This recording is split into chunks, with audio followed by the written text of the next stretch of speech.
Because here is a man who didn't talk from book knowledge. He didn't talk from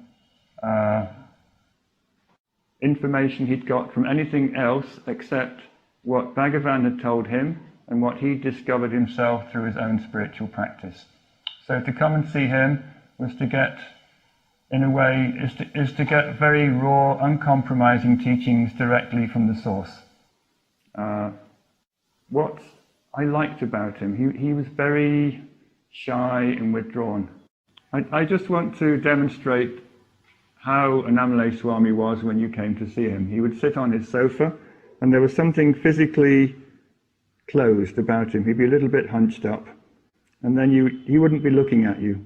And then you'd say, "Swami, how do I do self-inquiry?"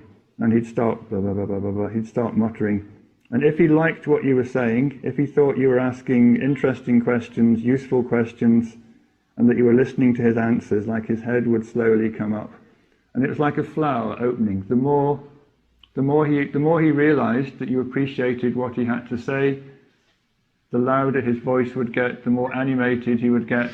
He would expand. His whole body would open up. His smile would come on his face. And by 10 or 15 minutes into the conversation, if you were on his wavelength, if you were talking about sadhana, Bhagavan, practice, the only thing that really appealed to him anyway, these were the topics he wanted to talk about, then he'd be full on. He'd be totally animated, totally talkative, and you had a great time with him.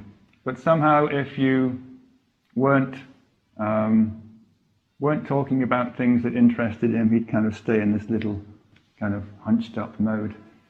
And I saw that to some extent with Annamalai Swami. He would start in this little like a little hunched up old man sitting on a bench, and if somehow he felt you were talking about the things that he cared about, slowly, everything would open up and you'd have a great conversation with him.